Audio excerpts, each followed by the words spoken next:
Hey, and welcome back to another amazing episode here on GEMS podcast. With me in the hot seat is Dr. Doug Lucas. And here's a bit about Dr. Doug, y'all. He is a fellowship trained precision health specialist, specializing in metabolic health, hormone optimization for both men and women, osteoporosis, and longevity. Dr. Doug aims to address the underlying causes of chronic disease to improve both health span and lifespan. After finishing his training at Stanford University, Dr. Doug began medical practice as an orthopedic surgeon. Passionate about nutrition as well as disease prevention, he quickly became frustrated by the failure of traditional medical model to allow incorporation of these principles into his practice. This encouraged Dr. Doug to join his wife, Dr. Ashley, as the chief science officer for her company, PhD Weight Loss and Nutrition. Since 2015, Dr. Doug has helped PhD coaches and clients sort through the complex field of nutrition research. During this time, he pursued additional fellowship training from the American Academy of Anti Aging Medicine, also known as A4M, the Academy of Prevention and Innovation Medicine, and Wild Health.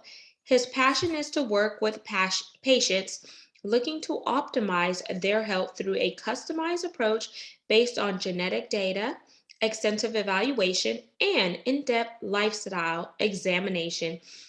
Armed with this information, he can partner with his patient to achieve their health dreams. And today we're going to focus on the ethical challenges of a fee for service industry. So, without further ado, please welcome Dr. Doug Lucas to GEMS Podcast.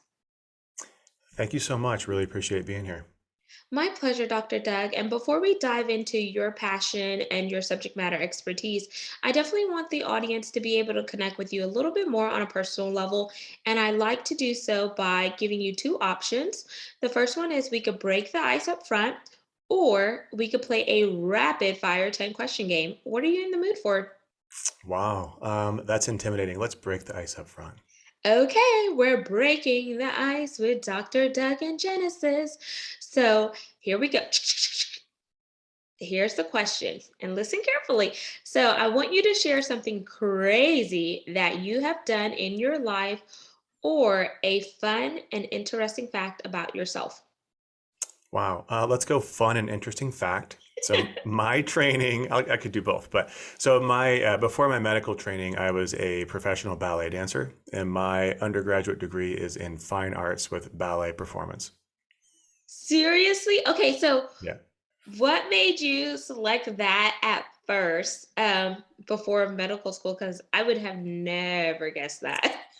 Yeah, there are not a lot of us in the orthopedic field that have a ballet background. I went to a youth kind of a youth performing art school that had a math science magnet in high school. So we had this kind of weird setup where there were a lot of people in fine arts and a lot of people in science. I was clearly in the science side, but all of my friends I noticed were in the fine art side.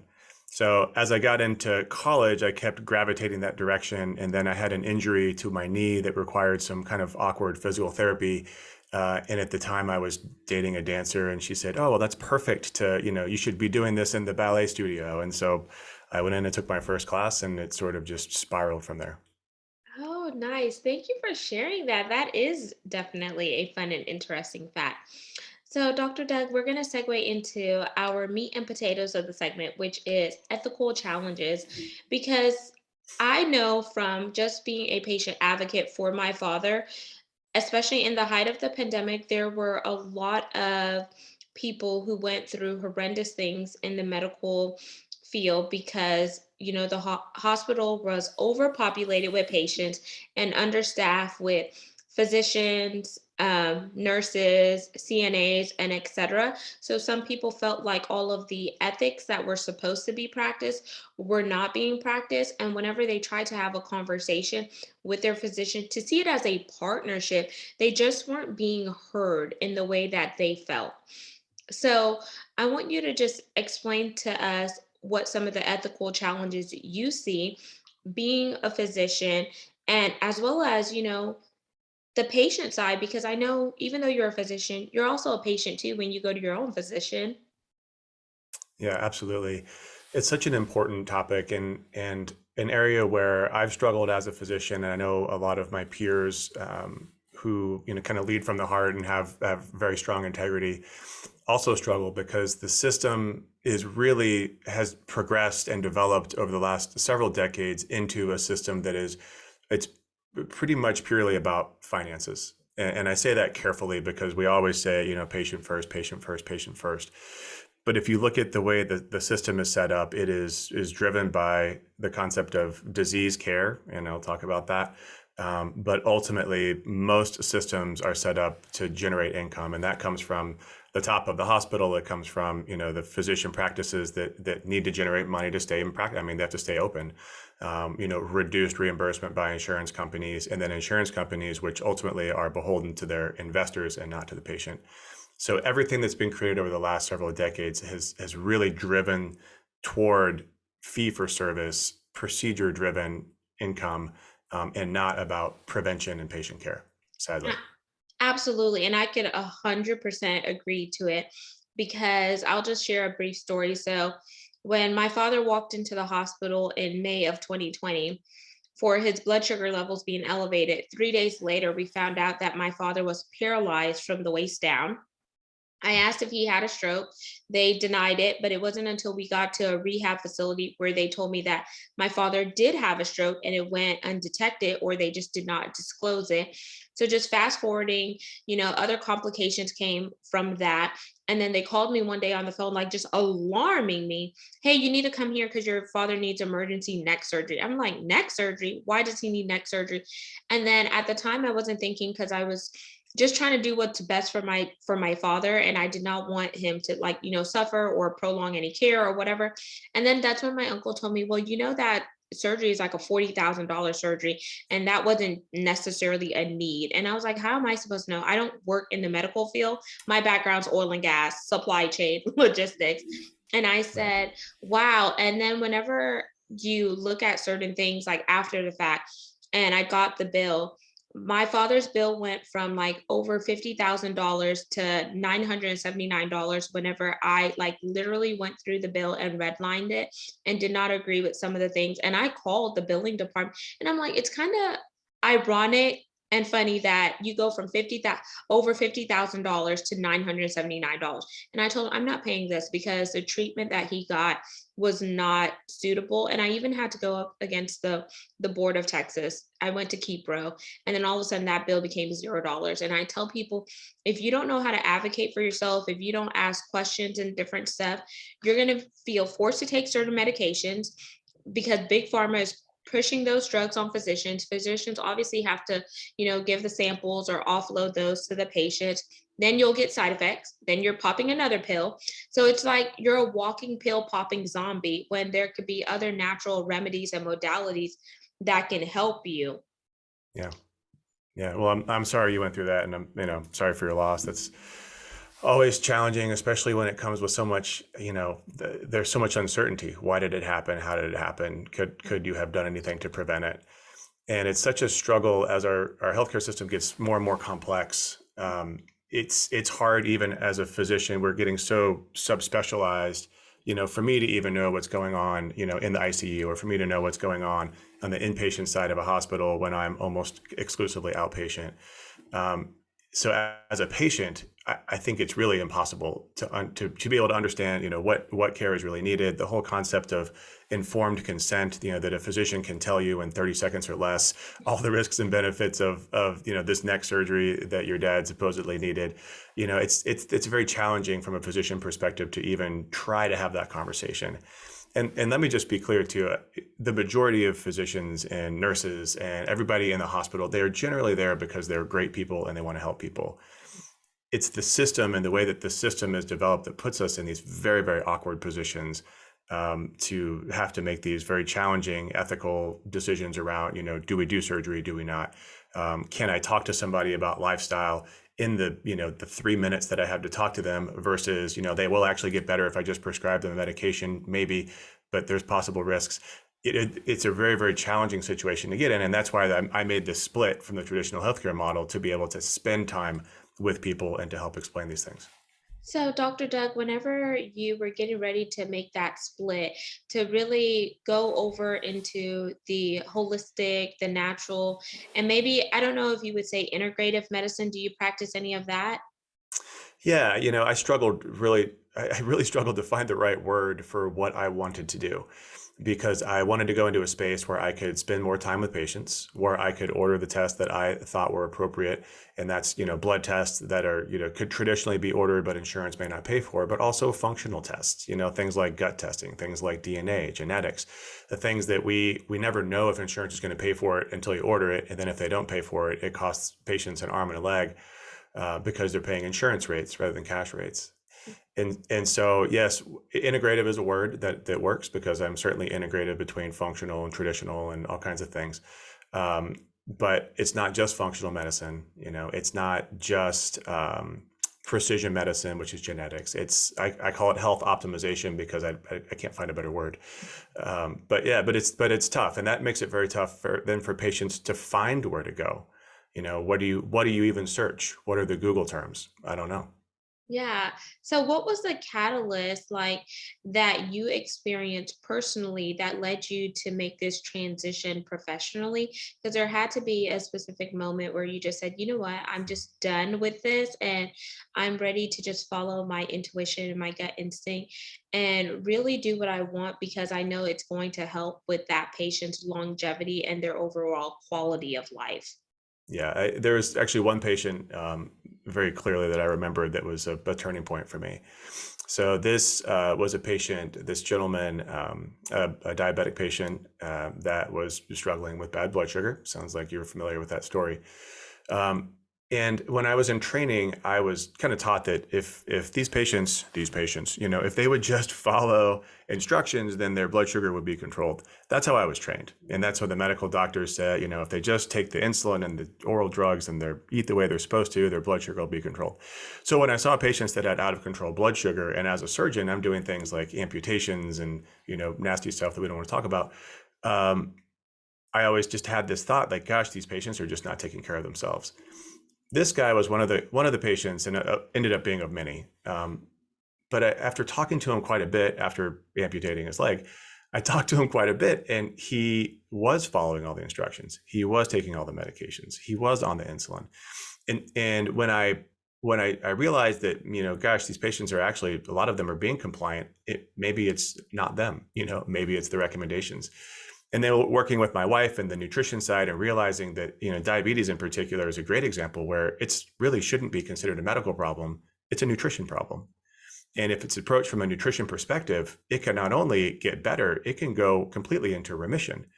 And so now I have this opportunity to tell people that. And I remember very clearly working on this gentleman. We ended up having to amputate his leg. It was like 3 o'clock in the morning because he was sick, and he's very, very large and very, very difficult to operate on people that are really big. And at 3 o'clock in the morning, I'm struggling to get this procedure done. I don't have all the help that I could possibly have because it's 3 o'clock in the morning.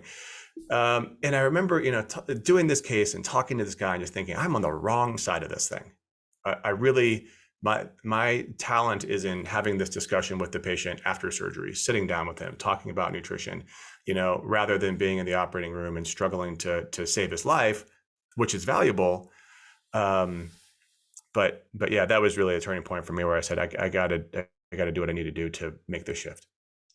And then with your wife focusing on the nutrition side, like how would some of those conversations look when you came home from work? Because she's focusing on the nutrition side, you're focusing on the surgical side. But then if you two would have just came together and really talk about it, do you think that you would have made that jump earlier rather than later?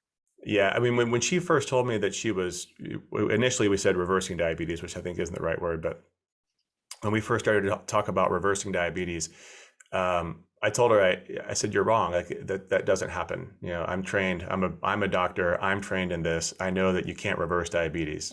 That's the ego.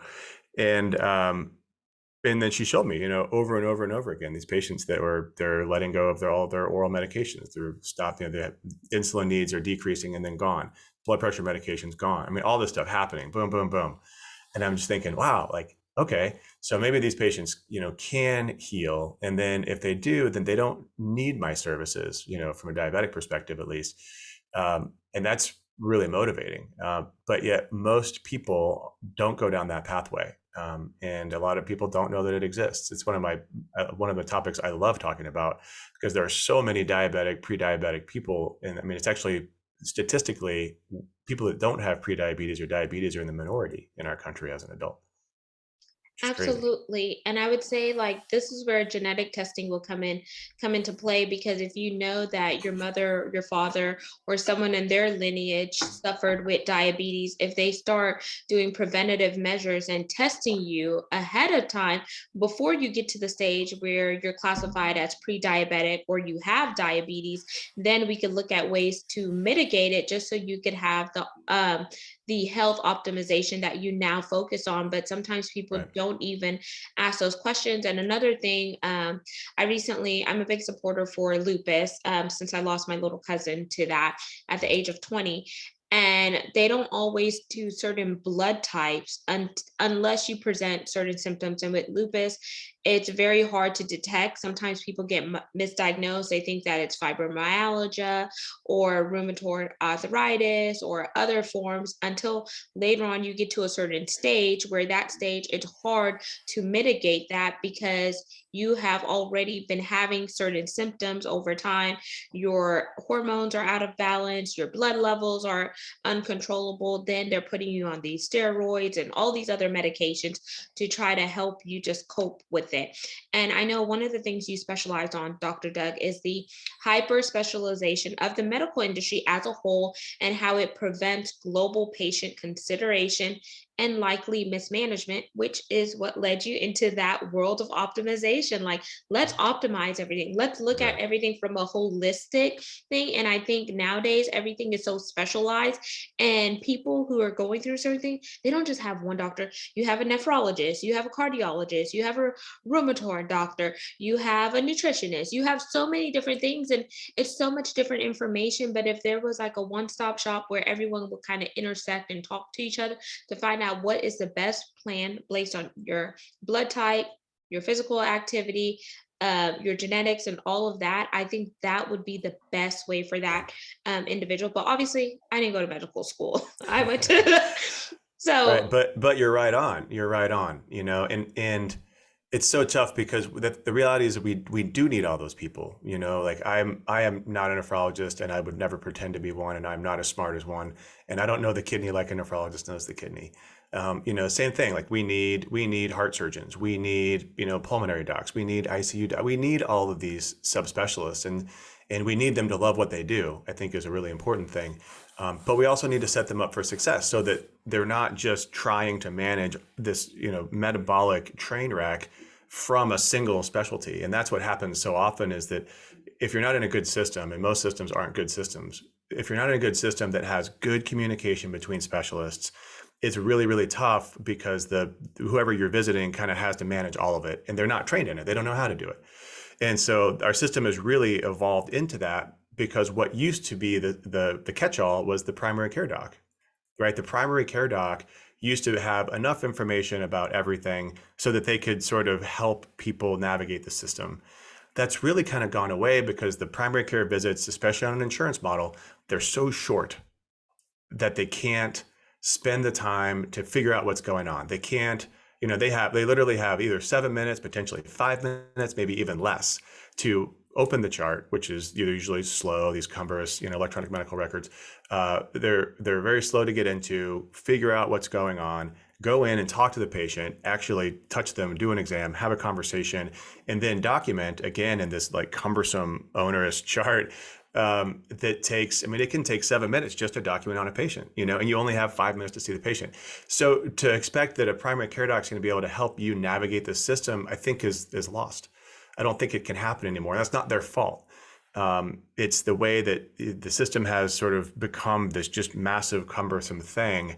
And we need a different perspective because there's no way that a primary care doc is going to be able to look at genetics. They're not trained in it. They're not going to be able to talk to you about hormone balance. They're not trained in it. They don't really know much about nutrition for the vast majority of them, even though they think that they probably do because they had a class in medical school. And I'll get in trouble for saying that, but that's okay. They just they don't have the background that they need to be able to help people get that baseline information. And that's what I love about what I do now is if everybody could just go through this process of looking at your genetics, understanding what you're susceptible to, getting a really comprehensive set of labs so that you can say like, gosh, actually you are on the spectrum of metabolic disease. You're not pre-diabetic yet, but you're gonna be. Right. And we need to make some changes now because it's a whole lot easier to change that when you're not diabetic than when you're diabetic. And sometimes the first thing that people with diabetics will get diagnosed because they've already had some problems. Their kidneys are failing or their eyes are failing. And when you're already there, it's the wrong time to get that diagnosis. So then question, Dr. Doug, whenever a patient transitions into your type of practice, what are the first things that you go over with that patient and what does that look like? Sorry, I had to cough there. The first thing I do is I meet with all my patients before they start with me. So I sit down and talk about what their interests are, what are their concerns, what are their goals, and decide if they're even ready to take the step with me. Because the primary basis of our interventions, and I'll explain what I mean by that, but the primary basis of these interventions is lifestyle based. So if you have terrible sleep, if you have a terrible diet, if you're not doing any exercise and you're stressed out the gourd and you don't have any ways to mitigate that, there's nothing I can do for you if you're not willing to change those things. So I talk to everybody first to say, look, we're gonna hit all these things. And we're going to have to, affect the way that you sleep. You might have to not watch so much Netflix at night. You might have to change the way that you eat, and that's really important for people to understand because optimization of health requires lifestyle first. And that's where I think a lot of physicians sort of lose faith in their patients because over and over again, they're stuck in the situation where they don't have time to talk about it and they may not have the training to talk about it, but the patients aren't really there for that. And that's where I really struggled as a surgeon because I would start talking nutrition to my diabetic patients in the orthopedic office and they're looking at me like, who are you? Like, don't talk to me about nutrition. Just fix my foot. And that was very frustrating for me because I felt like I have an answer for you that would potentially take this terrible problem that you have and make it go away, but you're not interested in that. And that's where a lot of physicians, they really do lose the desire to talk about the lifestyle stuff because a lot of times people aren't interested in it. So long story to say, the first thing I do is chat with them about this, what's this going to take? And then we, if they're interested in that, then we move forward and get all the labs and we get all the data that we can and really discuss the details about those lifestyle things so that we can then create that intervention moving forward. I like that you start with talking to them as a way of a consultation, just to see really where their mind frame is, because it starts with the mindset. And then once your mindset is set up for it, then you're going to be susceptible to taking those actions. And that actions is going to lead you a fruitful result. But the most important thing is that you're there for them, but they also need to be there for themselves. And you do it together as a collaboration and a partnership to really see those synergies, because everything that you said is just so vital. Because if you're not willing to change your lifestyle as a whole, like you don't want to eat right, you don't want to exercise, you don't want to take the proper amount of water or use herbal remedies, supplementations, or etc., then what is the point? Like I could just set you up for a surgery right now. We could go at it. Or do you want to prolong your life and be there for your family and just have that quality that you desire? And I think sometimes you have to be like blunt and honest, brutally honest with people, even though it's going to hurt them, just so they could wake up and smell the coffee. Because I can't tell you, like, whenever I did a small stint at the cancer center, I'm like, okay, you're here so you could get treatment, so you could be better. But if you don't want to be here, then just stay at home. But then Yeah. I quickly realized at a young age, you can't talk to people a certain way. And so that's Yeah. why I lasted as long as I did in oil and gas, because it's very male dominated and very direct to the source when you're working on $1 million projects a day. So Right. Right. I just love the approach that you're doing. And so you're doing it in partnership now with your wife, Dr. Ashley. So, what are some of the amazing success stories that you've seen since partnering together? Gosh, we actually run I would say we partner together, but we run they're independent entities. And so the people that are working, most people that work with her don't actually end up working with me. My my concept as I started this practice was that I would support those that needed it. And as it turns out, there are a lot less people that need it than I thought, which is fine. It was still the impetus for me getting this thing started. So most of my patients actually come from other sources now than working with her company. But there are people that I find, and this is really kind of why I did it. The people that have worked with her and have lost particularly big amounts of weight, people that have big journeys, 30, 40 pounds, up to, 100, 200 or more, they always come out on the other end of it with some kind of metabolic derangement, whether it be, hormones in their gut, sex hormones, thyroid, adrenal, like that is such a stressful thing on the body to go through that, and absolutely critical and important and will improve your health span and lifespan. But it's really important to work with somebody after that who can take a look at all the labs and say, gosh, yeah, you need, some support here or there, because their primary care team isn't going to understand that. They're going to look at the labs and say, well, they're so much better than they were. You're good to go. But that sets them up then for that weight regain that we hear so many times when you see these stories of people that, they go on this like 100-pound journey and then they gain it all back. Part of it has to do with how you lose it. And that's where my wife is a genius. But the other part of it is what happens on the other side. If you have thyroid dysfunction and it's very dysfunctional and you feel, terrible and you have no energy, you are not going to be able to move around. You're probably not going to make the best food choices, and you're going to be at higher risk of putting your weight back on.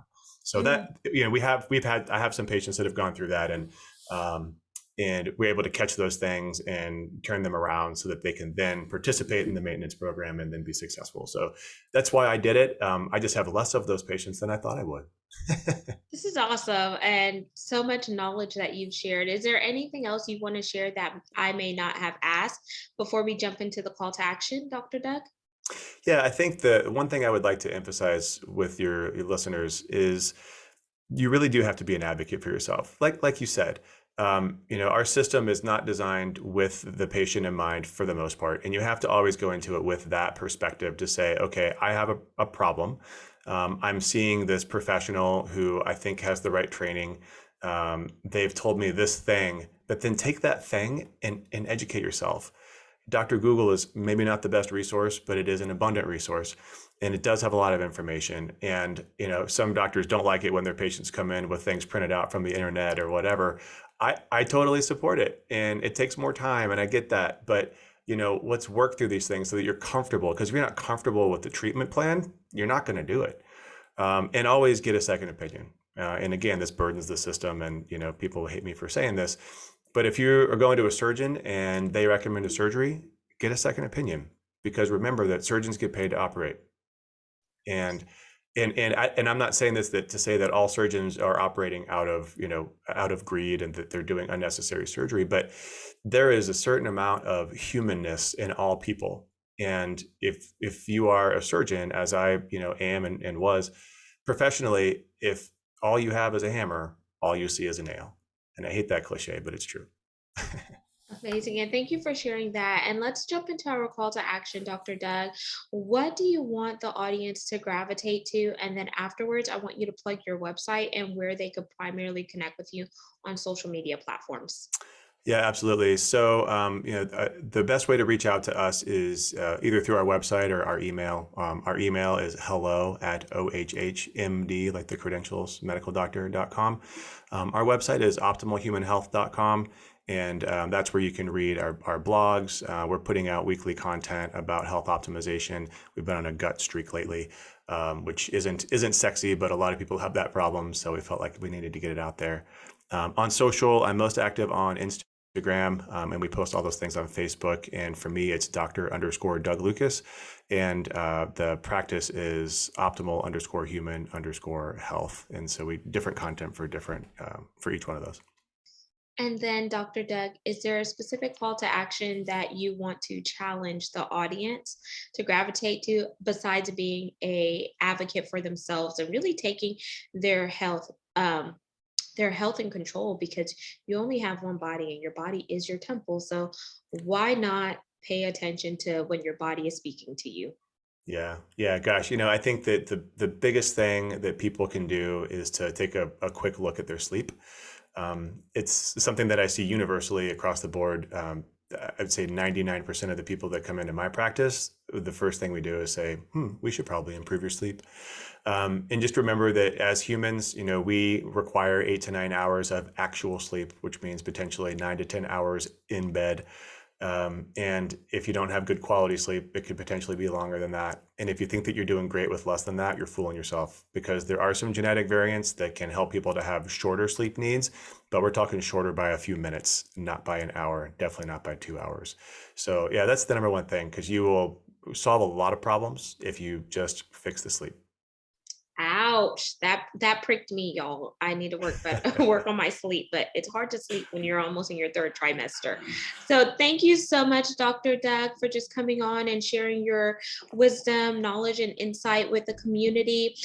Audience, all of Dr. Doug's contact information will be in the show notes. Make sure you scroll down and connect with him and go take our challenge, because we want you to live life optimally. And make sure you like, comment, and subscribe. We're on 40 plus platforms. You could also see the video component to this by heading on over to YouTube and typing at Gems with Genesis Amaris Kemp. And lastly, but not least, I want to thank each one of you for supporting the mission of Gems, which is to bring you educational, inspirational, and motivational topics on a daily basis. Which brings me to saying thank you, thank you, thank you from the bottom of my heart for supporting the guests that I bring on, as well as myself. Because of you, we're now ranked in the top 2.5% globally out of 2.8 million podcasts, and I wouldn't have been able to do it without my supporters. So until next time, peace, love, and lots of blessings. You could also head on over to genesisamariscamp.net to find out more info.